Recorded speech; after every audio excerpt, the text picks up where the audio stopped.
Hello, my name is Bonnie Sherman. Please join us as we take a journey back in time, as we share with you our grandfather's story and of what we believe really happened on that faithful day over a century ago. It's a story of love, betrayal, and murder. This documentary is based on oral history and newspaper accounts of the murder trial. We all have secrets. Some secrets are kept to protect those we love, while others merely protect ourselves. My twin sister Betty and I always wondered why our father never mentioned his family. His early life and the life of his parents before him remained a closely guarded secret. His reason for not telling us anything about this was in itself revealing. If a man has nothing to say, he most likely has something to hide. In 2008, my sister and I began researching our family history and made the shocking discovery about our grandfather. Our journey took us inside a world of unimaginable horror and dark secrets. We at last were able to uncover the truth behind one of upstate New York's most gruesome and heinous murders, as well as our family's past, a past that had remained in darkness for over a century. It's 3 o'clock on September 13th, 1903. It's a warm, quiet Sunday afternoon at the old Barrows homestead in McDonough, New York. Suddenly, the silence is shattered by the sounds of gunfire. Lying motionless on the ground is the battered, lifeless body of Tracy Barrows. Our grandfather, Frank Gale, was charged with this gruesome murder. The murder of Tracy Barrows was covered by newspapers from all over upstate New York. The reason the story became so infamous wasn't because a man had been murdered, rather the story leading up to his murder. Frank Gale was born in Galetown in East McDonough, New York, on a stormy winter's night on January 31st, 1878. He was the youngest child of Winslow and Lucy Gale. He had two older siblings, Abner and Aberdeen. It was clear early on that Frank had some learning disabilities, but he was a kind and gentle soul, but was quick to anger if he believed someone he loved was being mistreated. Frank's family were one of the wealthiest and most well-respected families in Chenango County. Frank's grandfather, Alpheus Gale, founded Galetown in 1820. The town consisted of several hundred acres. By 1840, it was a thriving town with several homesteads, a school, gristmill, and blacksmith shop. Frank's father, Winslow, was a very stern man with a very unforgiving nature. He always expected excellence from his children and could never accept Frank's limitations. This left Frank feeling unloved and unaccepted by his father. It didn't help matters that Frank's older brother, Abner, excelled at everything he did. Frank's mother, on the other hand, was a kind and loving woman who tried her best to shield Frank from his father's wrath. The village of McDonough in upstate New York became a township in 1796. By 1860, their population had grown to over 1,000 inhabitants. The old McDonough General Store was built in 1833.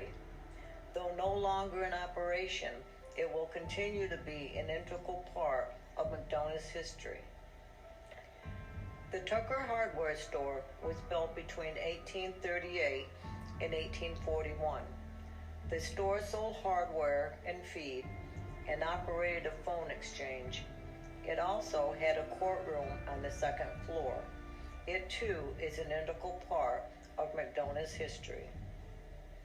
The Phoenix Hotel was a beautiful 3-story building. It was a hub of activity, especially on Saturday nights. It was built in 1844. It burned down a few years later and rebuilt. In 1913, it burned down once again, along with 6 other buildings, destroying most of the business district in McDonough. This is the East Visalia Church, where Tracy Barrow's father, Reverend Alvin Barrows, pastored for several years. It was built in 1856, and for the past 166 years, continues to be a place of worship. In 1903, at the age of 25, Frank decided it was time for him to be out on his own, and he moves out of his family's home. He found that jobs were hard to find, but was determined to make it on his own. After searching for days, he heard a man named Tracy Barrows was looking for a farmhand. Frank had never met Barrows, but he knew, like everyone else in town, that Barrows had a bad reputation. But desperate for work, he took the job. His decision to do so would be the biggest mistake of his life. He had no way of knowing that the man he now works for would soon cost him his freedom and almost cost him his life. Tracy Barrows married Hattie Bacon in 1885. She was 17 and Tracy was 24. It was said that Hattie's mother was from the Onondaga tribe and had died soon after Hattie was born. Hattie was adopted as an infant by Charles and Caroline Bacon from Norwich. Hattie and Tracy had a good marriage and were well respected in McDonough. Unfortunately, this all changed in the fall of 1896 after Tracy was injured in a farming accident. During his recovery, Tracy's doctor gave him morphine and laudanum, which he soon became addicted to. Tracy was also addicted to alcohol. His addictions left him incapable of providing for his family.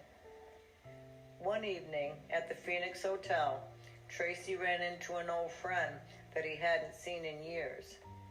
His friend was bragging about how much money he was making running a brothel in Norwich. Tracy became obsessed thinking about what his friend had told him. He knew if an uneducated man like him could get wealthy running such a business, he could easily do the same. Tracy soon opened a brothel out of his home, using his wife Hattie to bring in the first customers. One can only imagine how horrified and humiliated Hattie must have felt being sold as a sex slave by the very man that had promised to love and protect her. What choice did she have? Back then, women were viewed as second-class citizens, and men had all the power. Later, as it proved successful, Tracy hired teenage girls and boys, possibly runaways or orphans, to work as prostitutes, which he housed in his barn. As time went on, he also forced his own 14-year-old daughter, Luella, into prostitution. No one ever said if his son Charlie might himself have been ill-used. The money rolled in. Soon customers were not only coming from McDonough area, but also surrounding counties. Incredibly, this all took place only a mile from town. How could such depravity be allowed to exist in such a God-fearing town? Why didn't anyone stop such evil from happening? Perhaps it was because there were many men in town who frequented the brothel. But even so, there were still those who could have stopped it. Frank hadn't been lucky in his relationships with women, but this all changed the day he met Hattie Barrows. It wouldn't be long before they fell in love. Frank wasn't about to share the only woman he loved with other men, so he made a deal with Tracy to pay him half his wages to have her exclusively for himself. Frank also loved Hattie's 4 children. Frank took on the role of husband and father, caring for Hattie and the children. When Frank's family heard he was working for Tracy and having an affair with Tracy's wife, his father demanded that Frank return home and to end his affair with Hattie. But there was no way Frank was going to abandon the only woman he ever loved. Tracy, in his demented, drug-crazed mind, believed that Hattie still loved him and would always stand by him, regardless of his cruelty towards her and their children. He hadn't counted on his wife falling in love with Frank. He knew if Hattie left him, he would lose everything, for all the others who had worked for him had left to work for another brothel in Oxford. Tracy had been acting erratically for months. On September 10th, 3 days before Frank and Hattie returned from the Green Fair, Tracy told his youngest son, Aiden, that when his mother, Frank, and brother Charlie came home, he was going to cut their throats when they were sleeping. He asked Aiden if he would tell, and Aiden began to cry, begging his father not to kill them. Then Tracy took a straight razor from his pocket and chased Aiden outside. I can't even imagine how terrified he was, thinking that his father was going to kill him. Later that evening, when Tracy believed Aiden and Virgil were asleep, he went upstairs to their bedroom with a slop pail and razor. The boys were still awake. Virgil asked his father what he was doing. Tracy stood in the doorway for a few moments and then walked away. The boys were terrified and ran to the bedroom door and locked it, and then hid inside their closet. It's very possible that Tracy would have killed them if they'd been sleeping. The next day, Tracy went to Oxford to buy a gun. On Sunday, September 13th, after spending the week together, Frank and Hattie returned from the Greene County Fair. Hattie told Tracy that she was taking the children and going away with Frank and would not be returning. She told Tracy that Luella had stayed in Greene and had her permission to marry Martin Nightingale. At 3 o'clock, Hattie and the children were ready to leave. Frank went to the barn to saddle his horse.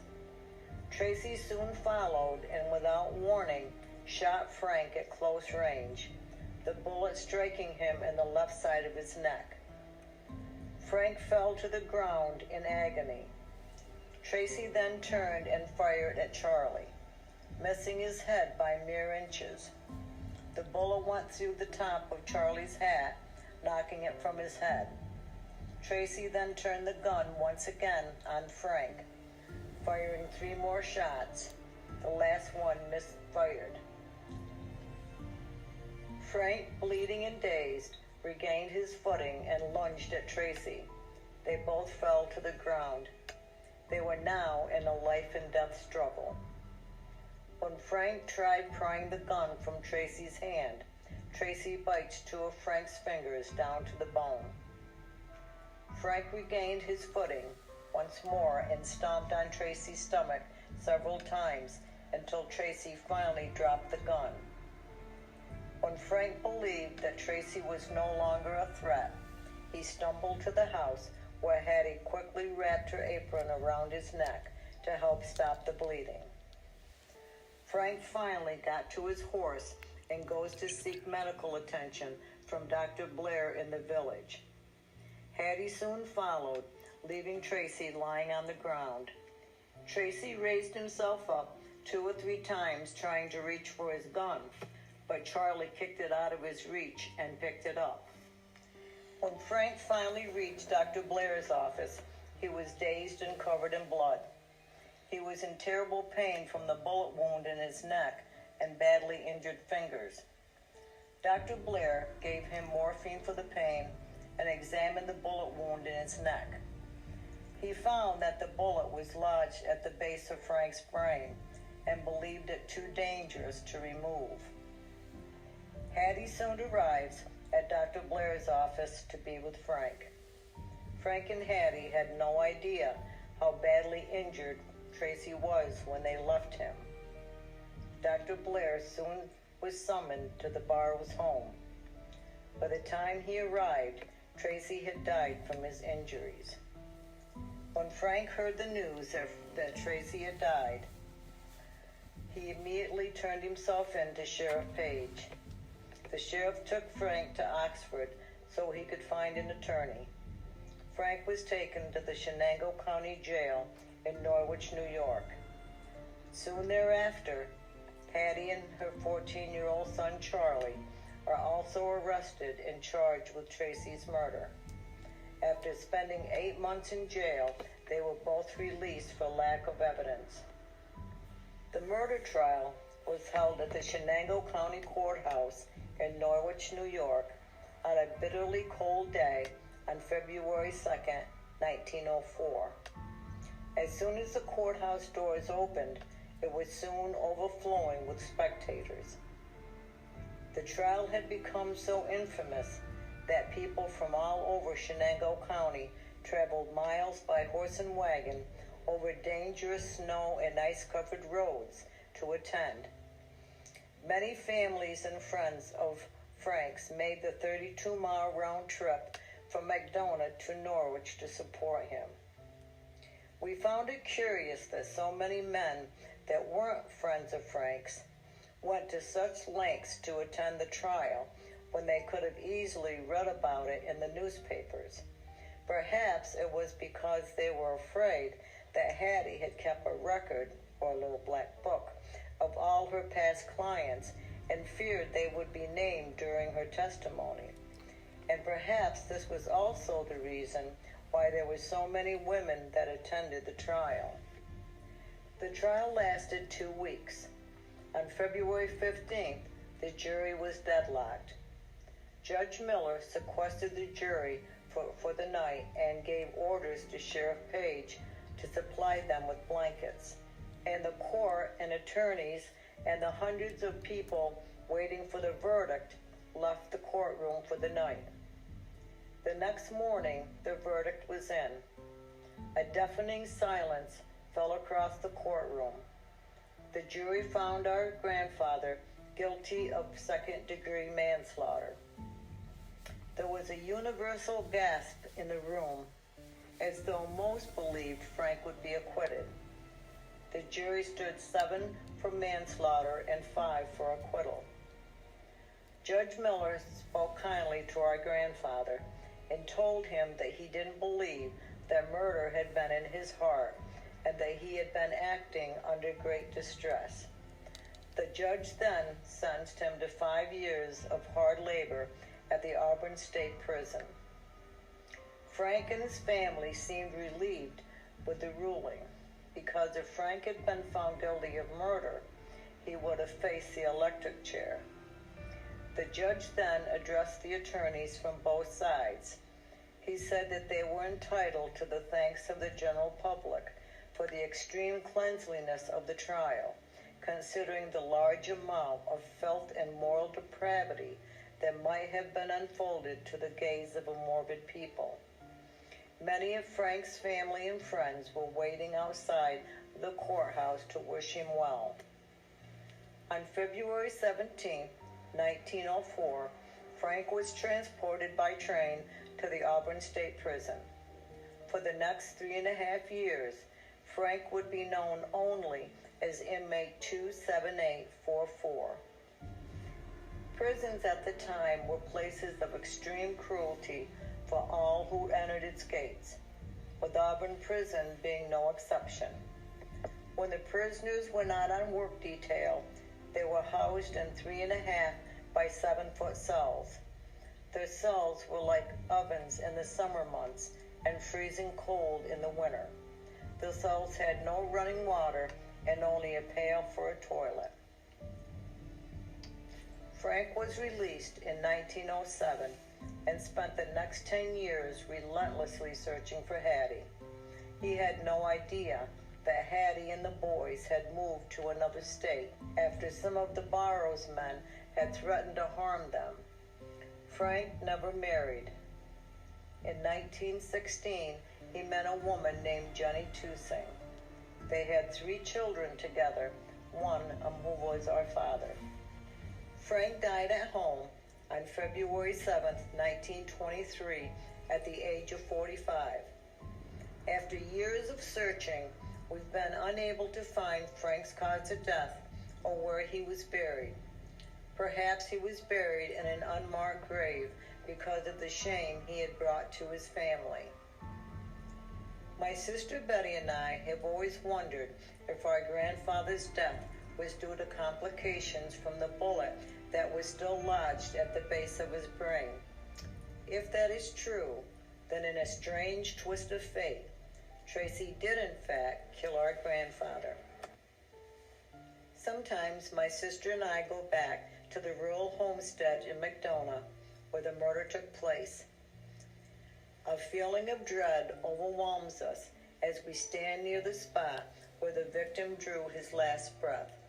When a person dies tragically or unexpectedly, they leave a trace of themselves behind, or so it has seemed to us. The energy surrounding their emotions at the time of death creates its own entity, if you will, a ghost. We have come to know the ghost of Tracy Barrows, the man who lay wallowing in his own blood on that dusty lane more than a century ago until his life ebbed away. And we've also come to know our grandfather and glimpse the shadowy world in which he lived. Did our grandfather in self-defense inflict the fatal blow which caused Tracy's death? Or did Charlie end his father's life, knowing if his father lived, he would kill him and his entire family?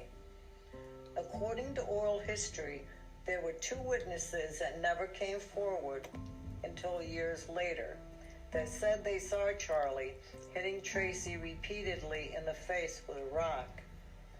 All those who knew the truth of what really happened on that fateful day over a century ago have been lost to time. My sister and I were compelled to tell Frank's story, in a way be his voice. We will forever believe in our grandfather's innocence. Now hopefully he can rest in peace. Thank you for allowing us to share our grandfather's story with you. We hope you enjoyed it. Thank you, and God bless.